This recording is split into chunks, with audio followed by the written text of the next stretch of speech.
Okay, so obviously, BHS reopening plan question and answer. My name is Brant Brittingham. I'm the principal at the high school. I know that Dr. Chet Breckheisen is on as well. He is the assistant principal of the high school. Dr. Craig Hare, who's our curriculum director, and I've seen some, other people, some teachers and so forth, and some counseling. And of course, this will be posted on the district's YouTube channel so that we can go back to that if we need to. And certainly, I'll probably talk more than I need to. I know we tried to limit it to 30 minutes. That might be impossible. Probably Dr. Hare, if we lose a certain number of people, then probably jump in and tell me to be quiet because they're probably getting off and tired of hearing me talk. And so let me go ahead and get started. Oh no.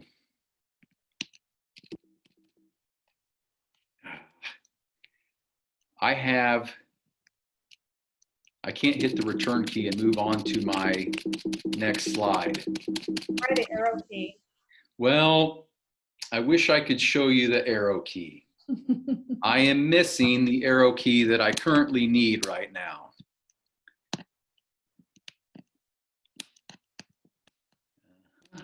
Awesome. Maybe try escape and. I know. Beautiful, beautiful.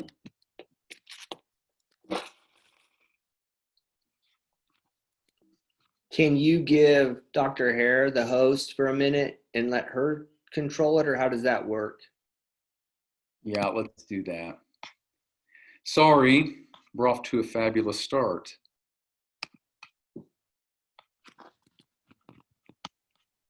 Let's do this.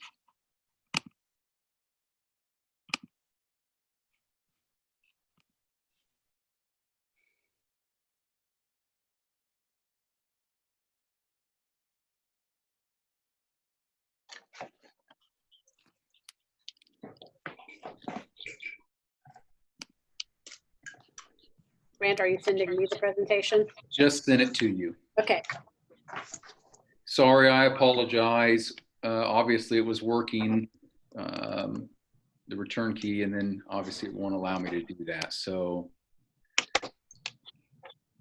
we'll just have to go a little old-fashioned, and I'll cue you when to go to the next slide, okay? Just say beep like the old film strips. Okay.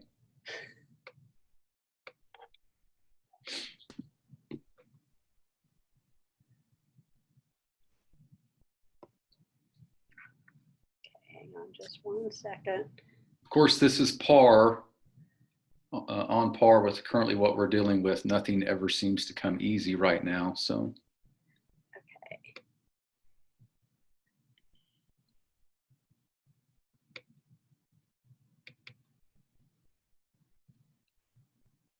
Okay, do you see the screen? I do. Okay. Okay, perfect. Okay, next slide, please. Okay, so I know in the educational world, there's a principal, it's Gary Brooks. You might have seen this, where he went to the Dollar Tree store and he was looking for items that currently described how he feels right now. And one of the ones that he used was Dollar Tree bologna. And the reason he used that was the fact, like he said, what's in this bologna? I don't know. Are there pig's feet in this bologna? I don't know. Is there chicken beaks in this bologna? I don't know. And then he went on to say, that's how I feel about education. And I know that's how parents feel right now. And so the point being is this will be our attempt to answer what is in that bologna in terms of what we can expect this fall. My hope is that I don't leave you with more questions and answers, but I guess that's a possibility. So next slide. Okay, so there's going to be two options really at enrollment. Obviously, there's going to be the on-site option in which you're going to come into the brick and mortar building. And then I know that you've heard we're offering a remote option through an online platform titled Miscellaneous. And there's been some information out there as to what Aerosol entails. Of course, on-site brick and mortar really, nothing changes, but I guess in the sense of some of the logistics and how some of the classes might look. Remote, the key there is you're going to, or we're going to have to log the time spent in remote learning, but that doesn't mean that it necessarily has to be 360 minutes. That's the amount of time that's set forth by KSDE. That doesn't mean that it's going to have to be 360 minutes in front of a computer. And so that could be something, it's been used as an example. Obviously they're going to need to get physical activity. Maybe they go on a 30-minute walk. That could be used as part of that 360 minutes. But in the end, need to make it clear that it's going to be the parent that is responsible for signing off on those minutes. That's not something that we're monitoring. On our end, we will pair students that choose the remote option with with teachers in the building in our specific areas of content. And we still, we think that's important because obviously that links the students that choose the remote option to teachers that we have in the building, because we still think that building relationships through all of this is an important piece of the puzzle. Next slide, please. I cut and pasted this from the website. Again, you can go out there and look to see what Acellus has to offer. And I know Jana, towards the end of this, will probably just briefly go through what that looks like for the parent and the student. But this is some of the courses that they have to offer. Of course, if a student chooses the remote option, what our counseling and assistant principal staff will do is we'll try to, in terms of the core classes, we'll try to make that transition over one-to-one. I realize there are some things that Acellus does not offer in terms of AP courses, and we'll get to that more a little bit later. Next, please. Okay, so this is what kind of our scheduling board, for lack of better terms, looks like in Autumn Weiss's office. Normally we have these little magnetic strips that have all the classes that we offer. And so what we do at pre-enrollment is kids obviously put, what they want to take. And then we start to put the numbers together and we send that out to the departments. So when I was a science teacher and I taught general science, I might get a list of all the students getting ready to be enrolled in general science. And let's say, for instance, that's 100 kids. And so as a science department, we come together and we start to figure out, okay, we have all these classes. If I divide it by 5, that means there's going to be 20 kids in a gen sci class. If I divide it by 4 sections, there's going to be 25, and so forth. And we start to first build departmental schedules that way to ultimately serve our students and keep class sizes, the teacher to student ratio, as low as possible without having holes in the schedule. Well, we did all of that for the spring, and there's a reason that this is blank now, because what we had in terms of enrollment, and I use Dr. Breckheisen's terms, is basically been blown up. And so we have to start over from scratch. And so after enrollment, we really need one piece of key information, and that's how many, what's the number of remote learners that we're going to have. And so we'll start to rebuild schedules. And so I can't guarantee that a student's schedule is going to be the same if they choose on site, because we're going to have to make tweaks to that. I know the core classes are going to be the core classes, but that's going to take a large amount of time when we get that information and enrollment closes. And people have asked, well, we've had all this time to prepare. This is not even something that we will be able to do in a week. It's going to take a lot of time. So even if we were starting with the original start date, we wouldn't have enough time to get this done. So it's a blessing. I mean, that we have the ability to start later, because this will really take some legwork on our end. And I got to emphasize, we don't take a schedule and fit kids to it. We take the kids' interest and then we build that schedule. And again, that takes some time. Next, please. Okay, so the question is, when we refer to the schedule this year in terms of the days, it's going to be quote unquote what we would call a rolling schedule. I don't know what the division will be in terms of, excuse me, where we split our number of kids. And I don't know that we're going to call it A, B. For right now, we just have an A group. That might be A through M, and then N through Z would be the B group. And so that's going to alternate.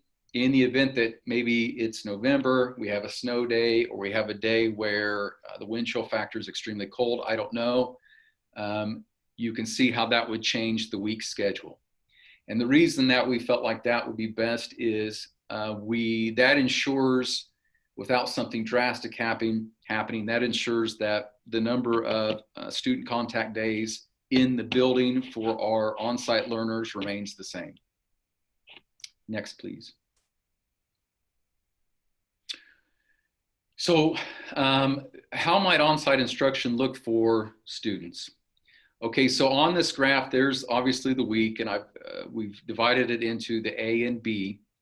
And you know, I'm only 2 years removed from the classroom. And so I can speak for what this might look like for, I'm going to use the example of the general science classes that I used to teach. And I've left out a couple days for simplicity, because I just wanted you to be able to look at it like, you know, compare the 4 days for A and the 4 days for B. On this, the ones that are highlighted, those would be the days that are remote or distance learning, where the students are at home. So let's say, for instance, on Monday, the A group is on site. They're going to come in. We have planned that day to do a mechanical advantage lab. And so our end goal is really, we want to carry out that lab for mechanical advantage of an inclined plane. We want to collect as much data as possible. So then, obviously, Tuesday, they are going to be remote or doing things from a distance. And so then what their tasks are going to be for that day are, they're going to complete the line graph. They're going to summarize that data in a statement. I might have whittled the 10 questions that I had originally from the lab into the 3 that I need them to 100% have completed when they come in on Wednesday. And then maybe there's a short video that I've taken from YouTube that deals with, you know, mechanical advantages of inclined planes. I'm going to ask them to complete that. I might ask them to take pictures of that using their iPads and have them uploaded to Canvas at 3:30 that day. Wednesday they come in. Obviously, that's another day that they're on site and in the building. So now we're going to tie basically the mechanical advantage of inclined planes to maybe building a wheelchair accessible ramp into a building. And so we might compare the ideal mechanical advantage with the actual mechanical advantage and say, okay, we did these 3 scenarios on Monday. Which one is the best for us to build a wheelchair accessible ramp? And we'll collect some more data. Does that support our hypothesis? And then Thursday, it says watch Mythbusters episode on friction, fill out an experimental design diagram in which they're saying, hey, this is the independent variable, blah, blah, blah, a bunch of science terms. So that's what it would look like for the A group that week. If you look at the B group, basically, in essence, for what I would do my classes, they're 1 day behind. And so what I do in class on Monday, for the A group, I'm going to do in class on Tuesday for the B group. And I get it. Well, someone asked, so the B group's, you know, always behind. Well, yeah, I mean, they're always kind of 1 day behind. Now, I'm not saying this is how every teacher's going to do it. I've had a lot of conversations. I think that most will try to do something like this, where they're basically looking at there, it's almost, it's kind of resembles a block schedule in the meaning like I'm going to look at this as 2 class periods over the course of 2 days. So 48 minutes plus 48 minutes. Next slide, please. And so really the key being, and I should go back to just maximizing the time that we spend in class. So the big question I always get asked is, so how is this different than last spring? Well, I could go on and on and on about this, but I just try to summarize it in, you know, in one slide. The biggest thing is there's not going to be no longer a less is more attitude. KSDE, when we had a week to prepare for shutdown last year, they said basically a less is more attitude. Okay, meaning we certainly can't do everything that we did or that we would normally do. And I get it when now we're saying, well, you're kind of doing the same thing. Well, but the key there is the expectations are going to be much higher for probably teachers and much higher for students. One thing that you heard a lot over and over last spring was you heard the term grace. I haven't heard that once since last spring. And so a lot of districts chose to freeze grades last spring. Nobody's freezing grades this spring, okay? And so that's going to be something we're going to have to tackle. So what I wanted to allude to at the previous slide was basically this. When students are in the building, the key is I got to maximize that 48, 49, 50 minutes that I spend in class. So I'm now asking myself, what do I need to do today that I can't do when they are offsite? So in terms of science, I've got to do that experiment in which I'm collecting data so I can send them home with the next steps, because I'm already going to have taught them, well, this is how you do a line graph. This is how we do, you know, our hypothesis. It's an if-then statement and so forth. The distance learning days need to again focus on essential learning. That is something that we heard last spring. But now I'm asking, okay, what's the essential questions or task that they can do at home to prepare for the next on-site day? And then finally, someone had asked, well, aren't you going to get through only half of the curriculum? No. I'm still going to get through all of those standards that I need to get to. But again, the key is I might have to pare down some of the things that I normally do, and I'm going to have to be extremely tactful in how I utilize that 48 minutes in class, and then what I ask them to do when they're offline or distance learning. I just can't send them home with busy work. I've really got to say, this is what I need them to know, and it may not be the equivalent of, you know, the 48 minutes. That varies from one person to the next. Next slide, please. The other big question I always, that I've gotten a lot of is how will this model change if and when we shut down? Well, I said the expectation would be higher for teachers. And so I think we're going to have to move to lessons are going to have to be recorded and uploaded to Canvas. The other thing is students might have a set time in which they have to meet with teachers via Zoom or some other online platform. I don't envision us getting to the point where we're saying, okay, at 8 o'clock, you need to be here. At 9 o'clock, you need to be here. At 10 o'clock, you need to be here, because now I'm asking teachers and students to sit in front of a computer for 360 minutes. That's not possible, because in the event that we're shut down, there's going to be other people working from home off that bandwidth trying to do the same things. And so it's a possibility, and I would foresee that happening, but that might be 10 to 15 minute spurts over the course of the day. And obviously it's going to be have to be well thought out so that we don't have conflicts and so forth. But I might still have to teach a lesson on photosynthesis, but I can't go on and on and on. I might have to limit that to 10 minutes to 15 minutes. The other thing we're looking at we need to do is we need to streamline Canvas. I've started to have this discussion with teachers. We need to streamline Canvas so that it's easier for both students and parents to navigate. Meaning, right now we kind of have it where, what one teacher does on Canvas might be different than what the other teacher does on Canvas.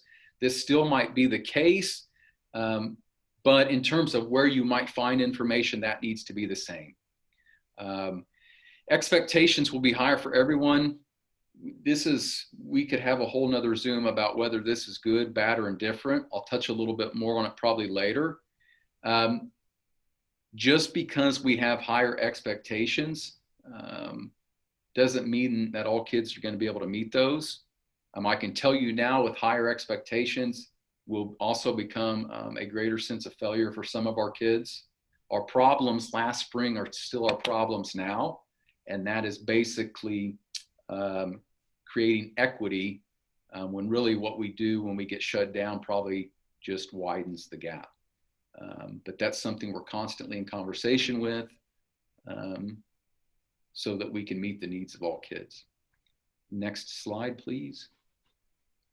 Okay, so I asked Will Cooper to send me over some information this morning so that I could relay this on to you, because I've been getting asked quite a bit about band, choir, and what I'm calling specials now, but I guess that's probably elementary, but you can go ahead and kind of read through that. The first thing that Will had said is mentioning there will be obviously the performance-based instruction part of that. And that's a lot of what it normally was. He's marked off in the band room places in which they would play. And he's a part of professional groups and so forth. He knows better than I do as to what that might entail. I know he said, I remember him mentioning yesterday in one of our conversations that trombones, or the recommendations for trombones, is actually 9 feet apart. Okay, so you can start to imagine, even though he probably has the biggest classroom outside of the gym here in the building, when we start to do that, it really shrinks the size.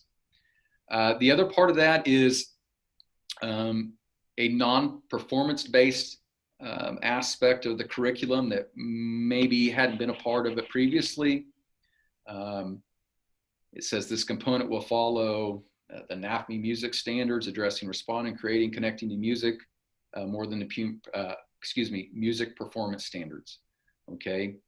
And so I think he's found a web-based software that other people have recommended, and that's something he's going to want to use for the non-on-site days. Next slide, please. Oh, so you wanted to hear a little bit more about band. So here are the mitigation strategies that he shared with me that came from the National Federation. Of course, mask, distancing, the 6x6, trombone, 6x9, covers, hose covers. I think he said 2 of those to limit, some of the aerosol, I guess. Woodwind bags, he said he's still looking into that. He said really that's probably the biggest issue he's facing is figuring out a way in which woodwinds can work.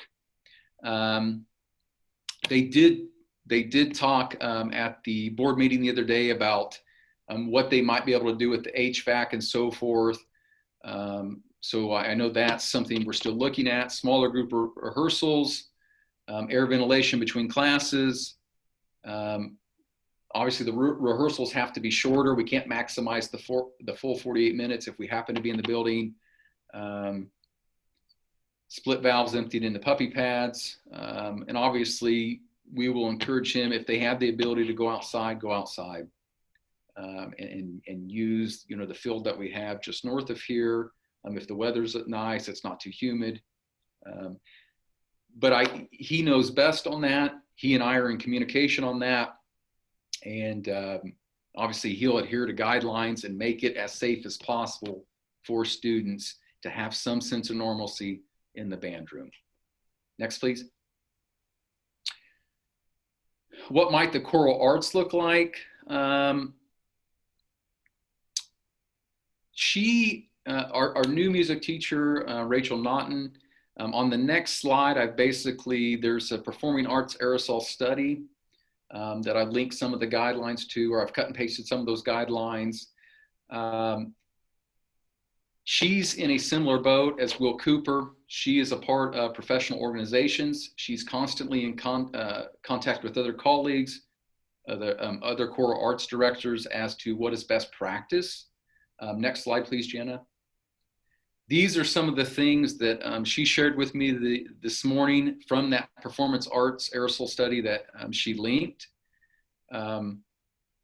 She's looking into, and I don't know the effectiveness of the mask that have the cutouts, obviously, so that when you sing, she has the ability to see their mouths. I don't know if those fog up. If that's what she feels like they need, we'll certainly get those for the students.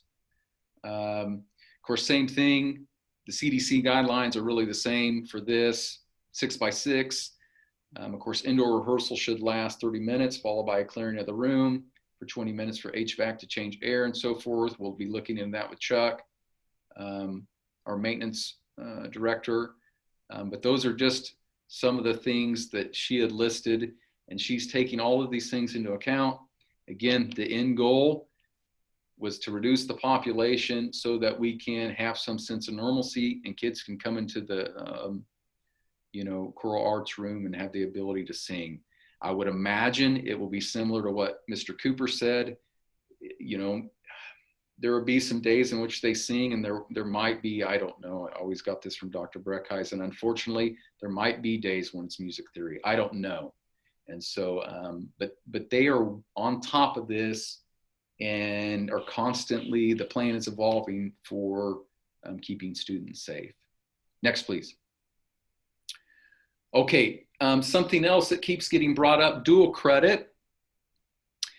Nothing, if a student is on site, nothing changes in terms of dual credit, right? They still have the ability to take all of our dual credit courses. Now, if we offer a dual credit course and a student chooses on site, they do not have the ability to go outside of our building and take that class. Meaning, if you choose on site and you want Comp 1, then you need to take Comp 1 with our instructors. Remote, things get a little bit different. How we're doing this, and I contacted Mrs. Baldwin this morning, and this is what she gave to me, so I just, again, cut and pasted it. I'm not trying to insult your intelligence by reading it to you, but if you plan to do a remote learning and take a class through an accredited community junior college or four-year institution to be considered for dual credit, you will need to show Mrs. Baldwin or Mrs. Weiss proof of that enrollment. In addition, after grades are submitted, you will need to show a counselor your final grade, an unofficial transcript or other means so that the credit can be awarded by BHS and added to your BHS transcript to count towards graduation. Mrs. Baldwin and Mrs. Weiss only have access to JCC and Neosho County rosters and information for dual credit classes taught by BHS at BHS by BHS instructors, unless you give said institution permission to share your information. So all that she wanted to emphasize too on that is, if you're remote and you want to take Comp 1 and have that credit transfer back and be on your transcript to be one unit of English that you need to graduate, we can still do that. But that student is going to have to actively go find and enroll in that by themselves, and then go through those steps that Mrs. Baldwin listed. After you've completed the class, show us, through a transcript that it's completed, we'll add that. So kids doing the remote option still have the ability to do dual credit. It's just not going to be on site through us. Okay, next. Okay, so here are a lot of the questions that have already been asked.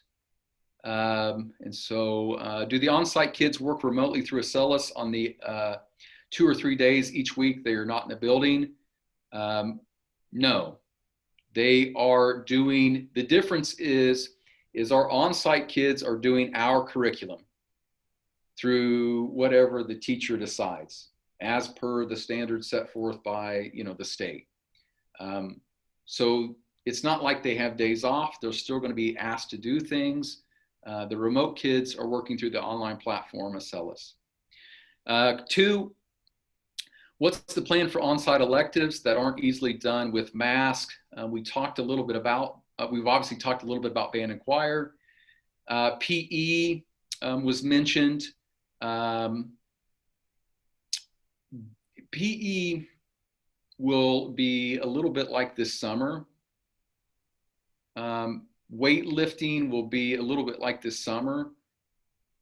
The reality is, I think it's a great opportunity because there's a plethora of things that you can do in terms of weights that only require body weight. And again, certainly any day that they have the ability to go outside, we will encourage Mr. Bowen and Mrs. Wade to go outside and utilize that space to get kids out and to keep them physically active. Number 3 on this slide, my question is about how the rotating, I had thought they were going to do my curriculum levels. Okay, so this question is basically asking, do all kids, if a kid is in an AP course, would we create a cohort group of just AP kids that then might travel around? We can't do that, because the reality is we could have a kid that's remedial in math, yet upper level in English, and therefore, those two aren't going to intersect. And really the end goal, by reducing the population in an ideal scenario, which I know it's not going to work out perfectly, is if a class has 20, by reducing half the population, we would really like to get that to 10. If a class had 10, we would like to get that to 5. With a lot of our upper level classes, AP and dual credit, sometimes we only have one section of that. And so our only real way to reduce the number of kids in that class is to go to a schedule that's AB, thus reducing the kids by the alphabet. So number 4, looking at the Acellus website, the tuition cost is $250 per child enrolled. Is that true for our students choosing this option? No, it is not. Jana would correct me on this, or Dr. Hare, we are leasing that, correct? Is lease the correct term? Yeah, I think that makes more sense. Acellus has an Acellus Institute, which you can sign up for their online, and then it's their teacher. So we're just using their content. So basically leasing the content, and then our teacher will be the one interacting with the students. So we're not using their teachers at all. Number 5, according to the website, a senior would have to be enrolled for a full calendar year before getting a diploma. That's something, again, that doesn't apply to us because we're buying that content, but it's through USD 348. And so if a senior chooses the remote option through Acellus, they will still get a BHS graduation diploma. Next, please.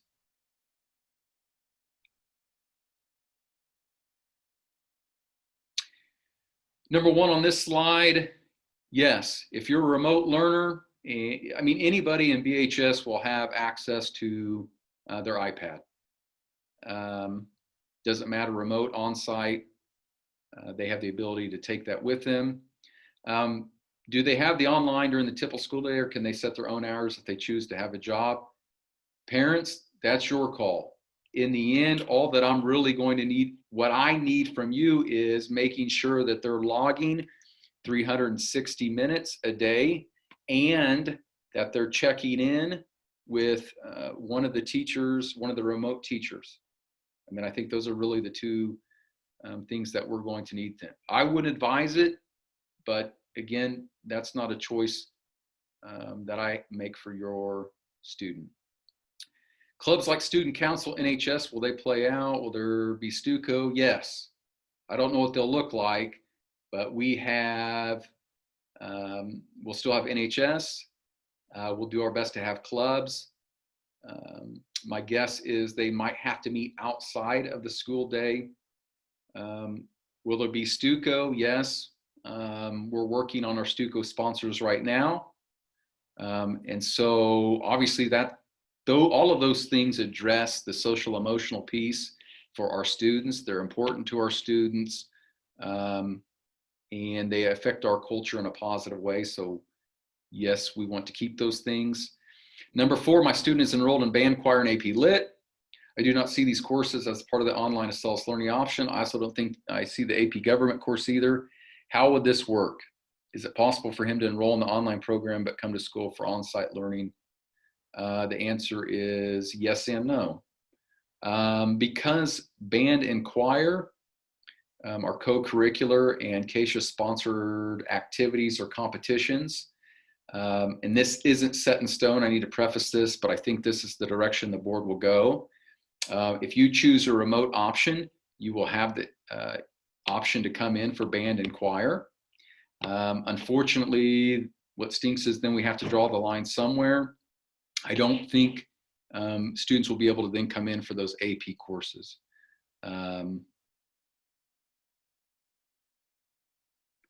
Number 5, it appears that college algebra is not offered. And according to a previous email, she would not get dual credit if she didn't take it through BHS. I think there was a misunderstanding on the email that was sent out. We just covered that. You can still take college algebra, and that will count towards one of our, one of your math units. But if you're not a on-site learner, you will have to go outside and find the college algebra through a community college. And then obviously, once you finish the class, transcript gets sent back to us. We add it to the transcript, and then you get credit for that. Being that she's a senior and only needs a max of 3.5 credits, will she still be required to take electives, art, choir? I've noticed that Acellus doesn't offer Spanish 4. The deadline for seniors being able to graduate early has passed. However, I need to talk to Dr. Breckhuysen and the counselors. I think we'll extend that. But the bottom line is KSTE has graduation requirements set forth. Our board has graduation requirements set forth. We're going to revisit those Monday at the board meeting because I think there's going to have to be some tweaks to that for students that are in our building during a COVID semester, for lack of better terms. So I'll have a better answer for that after the board meeting on Monday. Next, please. I think this is my last question slide. Will students using the online option be able to choose any class from their offerings or just the classes that align with BHS? Dr. Hare, you can correct me if I'm wrong. Obviously, there will be a transition of the core 4, but the way that I would answer, can I choose any of those classes? I think that's a yes. Because if you're going the remote option and there is something on there that is of interest to the student, why wouldn't we let them take it? That is probably a benefit of choosing the remote option. If there is something on there that interests them outside of the core 4, we can certainly take that. It doesn't have to just be things that we offer here in brick and mortar. How will using the online option impact class rankings and GPA, weighting? That's a good question. I'll be honest, I'm going to have to get back with a better answer on that and really think through how that might affect it. My initial thought is,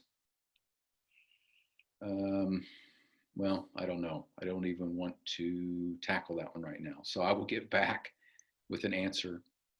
Hybrid option, will you try to keep the students in a cohort? The reason we're a different beast than the IC and the PC. We really don't have a way to create cohort groups. That's why we pushed for reducing the population by 50%. So yes, sometimes it kind of works out that we have a group of students that kind of travels together. But again, that's not a guarantee. So how that impacts class selection, I don't know. I mean, we're still going to ask students to, enroll and get their schedules and so forth. Will they be accessing a teacher Zoom where they get 2 days of homework on these days they're in class? They will get, I hate using the word homework, but I guess that's what it is. They'll get the essential tasks that they need to complete in order to be effective and part of a discussion or whatever they need to do when they come into class. Describe mask use policy and mask exemptions for the hybrid option student at school and activities. Will mask use be enforced? The answer to that is yes. And I'm going to be gruff and grouchy about it. I'm not dealing with it. If the mask comes off and it becomes a problem, you're going to walk to the office with me. I'm going to call mom and dad, grandma, grandpa, and say he's going home for today. We'll try it again 2 days from now. We just don't have time to tackle mask. And I preface this by saying, look, I'm not trying to make this political. In the end, the reality is I have to work under Douglas County Health, and I have to work out under state health. And if this is what they tell us to do, then that's what I'm going to do, because the reality is I want to get kids back in the building. So next slide, please. Okay, a couple miscellaneous things. IEPs, students that are on IEPs, nothing changes. I mean, the IEP is a legal binding document. And in the end, I want to do everything I can to help that student that is on an IEP be successful. And so I think we're going to have to think outside of the box on this a little bit, determining on what the student's needs are per the IEP. And so I would like to, without, again, reverse discriminating against a kid that's on an IEP. That was the term that was used from someone I had a discussion with. But if the parent would like, if it best meets that kid's needs by having that student in the building every day, then we can certainly work that out and provide a space through their case work or their case manager to have them in the building so that they can access the internet. Which I'm going to jump down to 3, no access to internet. If your son or daughter, whatever, doesn't have access to internet and we're open, we can make arrangements for them to come to the library so that they can access our internet. That's not going to be a problem. How lunch will work. Obviously, we have a lunch room. We have 3 lunch periods over the course of the day. We're going to put a bunch of tables out in our commons area. We'll remove the chairs from some of the round tables. And so then we'll have them spaced out. I know it's not ideal. Of course, they'll be spaced out. This would be the one time that they can take their mask off for obvious reasons. I tried drinking my coffee this morning. I don't know if any of you have made that mistake, because now I'm at the point where I forget the mask is on, kind of like the sunglasses on top of the head. But if a student, I don't have all the ins and outs, but the gist of it is if they're on site Monday and they need breakfast and lunch for Tuesday, they can pick that up before they leave the day on Monday. Again, what about a student that might go to a practice? I don't know. There's still some things I really have to work through there with food service, and I haven't had a chance to visit more in depth with Nicole Burnett. Graduation requirements. The current BHS graduation requirements are 24 credits. Again, I am going to approach the board on Monday at a minimum that at least needs to be reduced to 23, if not all the way down to 21. I will obviously discuss some points with them and allow the board to make that determination, because if you do the remote option, you're only enrolled in 6 classes, and we have 7, so you could be short. And so I think that makes the most sense. And again, I touched a little bit on graduating a semester for seniors. I need to get that information out. We need to look at changing the dates on that. I still think that's something that we can do. So again, that information should be going to senior parents. I imagine the deadline would be like coincide with when enrollment ends. Next slide, please. Okay. Real quick, I know I've been yapping way too long. Bigfoot. I wanted to dispel a myth right now. And that myth is this. I can assure you, teachers, anybody that's in this building, we want to be in this building. Now, there are people that are scared, okay? But we're going to try to do it and make it as safe as we possibly can. There has been no teacher that has come to me and said, I will not come to the building. Every one of my teachers is going to come in the building, okay? And I need people to understand, I don't want to be online. I see Kit Harris there. Kit doesn't want to be online. Most people got into education because they had a teacher that had a teacher or coach that had a positive impact on their lives. And they said, you know what? I want to emulate that person. Hey, I will teach. You take away students, we don't have the ability to do what we signed up to do. And so when people say that, I want to squash that because that's not a true statement. Next slide, please.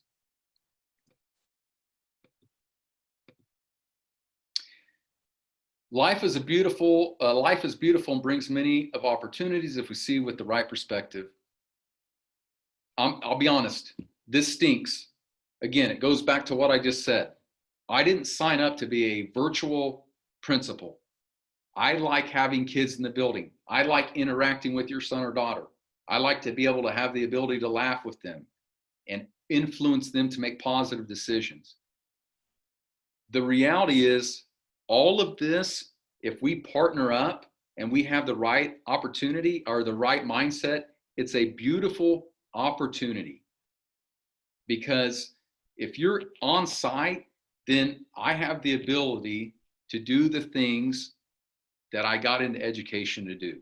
And so I think a lot of us, if we start, and I'm guilty of it too, but we change that mindset and start looking at an opportunity to help kids more so than just in content areas, that's where we're going to make the impact. Because a lot of what we do now is about that mental health, social, emotional piece.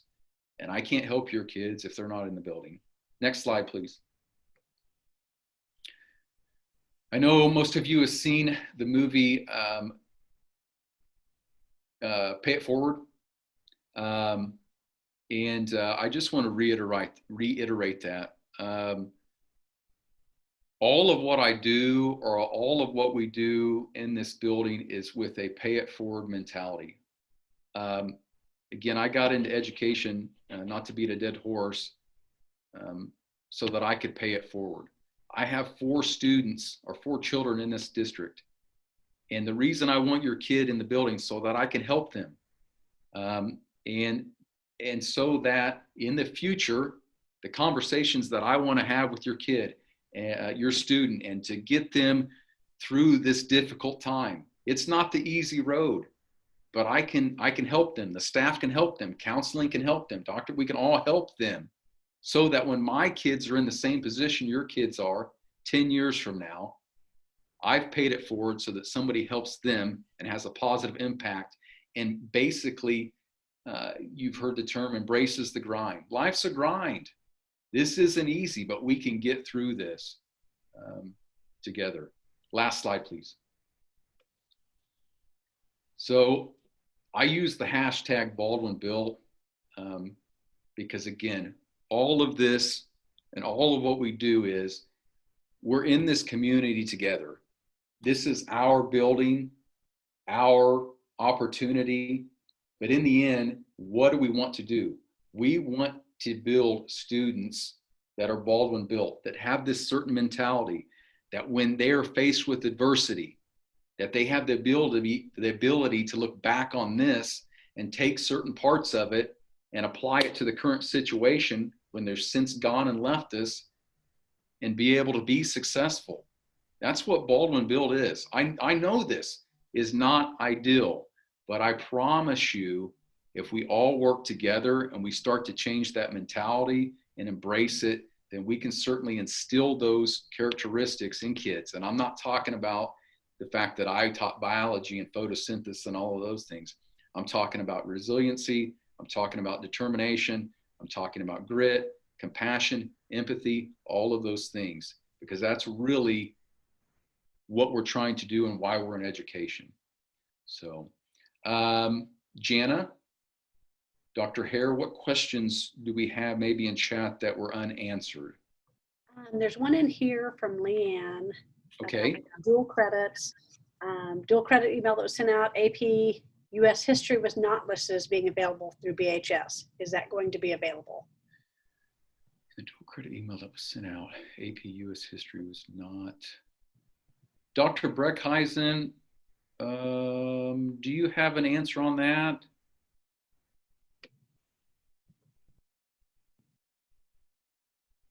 I don't see why.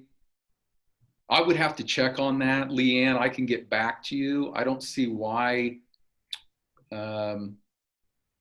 Maybe we're not offering it, but I don't. I would have to look at the master schedule. So I don't have an answer to that, but I can certainly get back to you.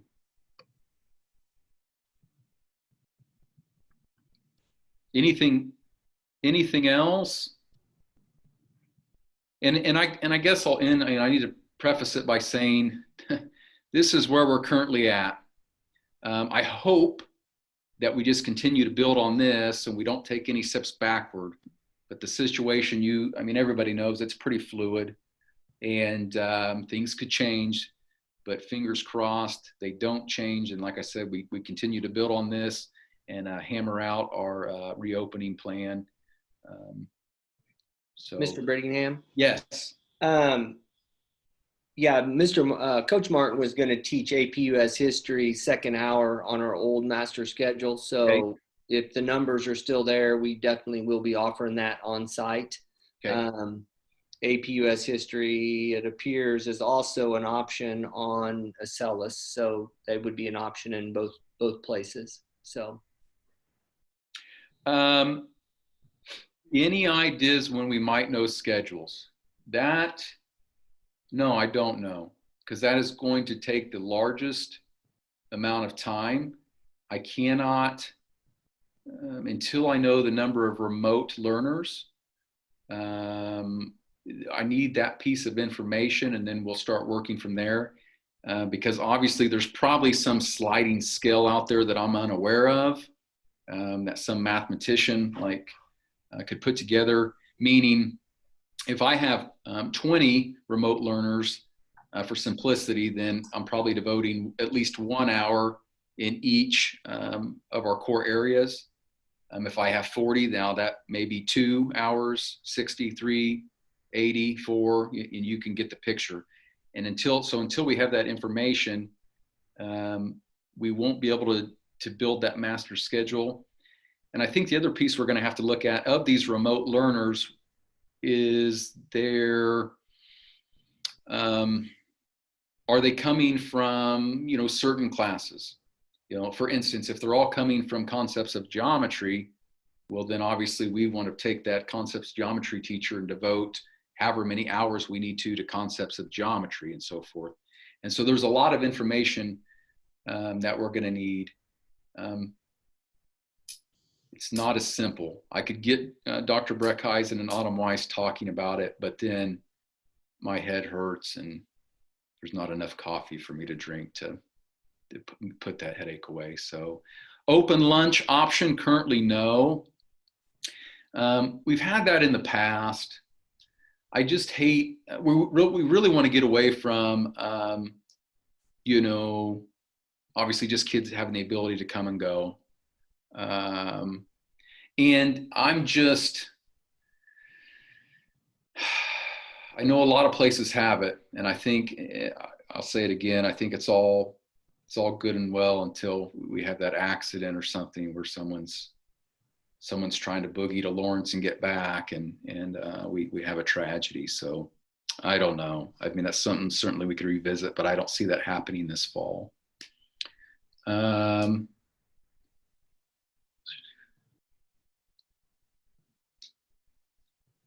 Currently, will students keep a mask on throughout the day, even if desks are 6 feet apart? I had this conversation with Lisa Patrick this morning, who is our head nurse. I'm saying, yeah. just black and white. If you're in the building, doesn't matter 6 feet or not, it's on. The problem will be is, and we sometimes got to think in terms of worst case scenario. Even if I have a class of 6 and they can socially distance, next thing you know, that's the kid that had COVID in that class and they had the mask off. And now people are going to be saying, well, why didn't they have their mask on? So for me, just the safest route right now is having the masks on. So I'm going to share a quick story with you. I shared this with Lisa Patrick this morning when I was on a walk. I went to Children's Mercy Hospital yesterday. Everybody's got a mask. Everybody. There isn't even that one guy that just doesn't have a mask. It seems like everywhere I go, there's one guy that doesn't have a mask. And again, I'm not trying to make this a political statement, but sometimes what I think it is a compassion statement. And I'm like, okay, so everybody at Children's Mercy can have it on. There's no questions asked. Well, why is that? Well, that's the expectation. You know, you're not getting in there unless you have that mask on. But also it's compassion for the person. I had my mask on because I had to walk 6 feet in front of or behind 2 kids in a wheelchair. Sometimes I wonder why we just can't parlay that over into the public school system. So something to think about. Anything else that we missed? Are there any possible alternative methods of creating AB groups besides alphabetical? I'm sure there are. Obviously, alphabetical is the simplest. I understand the issues. Brittingham is my last name, and my best friend is Autumn Weiss. Well, we're going to be going on separate days. And so I understand that, I do. But we're trying to get some sense of normalcy, and get kids back in the building. So will AB be switched each week to start on Monday? Bronze, I'm going to scold you. I think I answered this at the beginning. Yes, they will, unless there's a snow day, and then that throws, well, it won't throw a wrench in it. Yes, it will alternate every day regardless. Snow day, then it just rolls to the next day. So Bronze, I'm kidding. You know I'm kidding.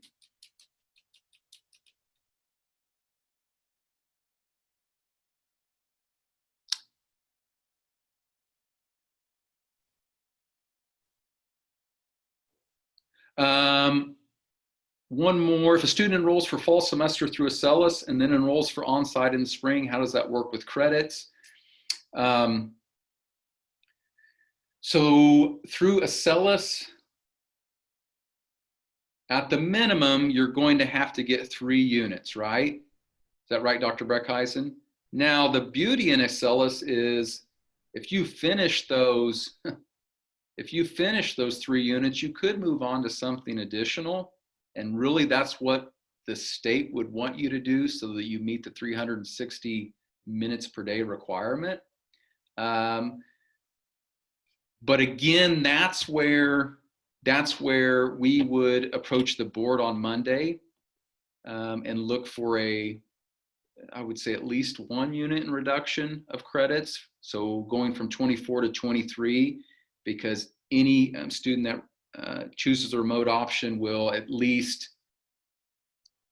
worst case scenario is not the right term, but obviously on site you're going to be enrolled in 7, and through Acellus the minimum is going to be 6.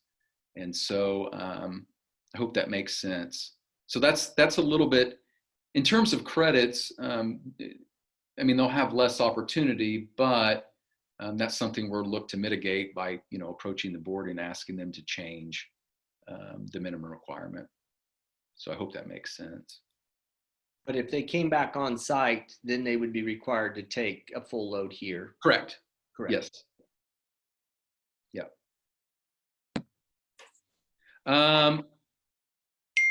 Bill Boyle, is there a way parents can check on their students' academic progress on the days the students are home? I forwarded that email to Drew Ising, who's our integration tech specialist. Drew. I don't know if Canvas, Yes. do they? It has a parent observation option, and that's actually Okay. on the school website of how parents can sign up and be an observer in your Canvas classes. Do they have the ability then to see the amount of time they've logged in that day? Um, I think they can see assignments and due dates. I mean, it does say what they can see on there. I'd have to pull that back up, but yes, there is information on there, and yes, parents can do that in Canvas. Shelley Todd, has any consideration been given to an A group attending Monday, Tuesday, and a B group Thursday, Friday, with Wednesday being a building sanitation day? We didn't address that, Shelley, but we had discussed that. And in the end, I'll be quite honest, I thought it was, in order to sell this alternating hybrid schedule to Mr. Dorothy and probably to the board, we thought we needed to probably have kids in the building every single day. And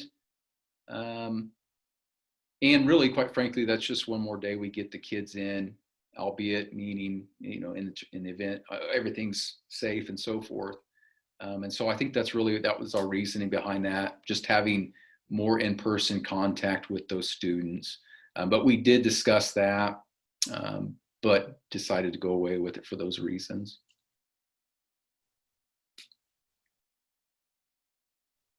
I think if there's nothing else, if I still didn't answer something, shoot myself or Dr. Breckheisen an email.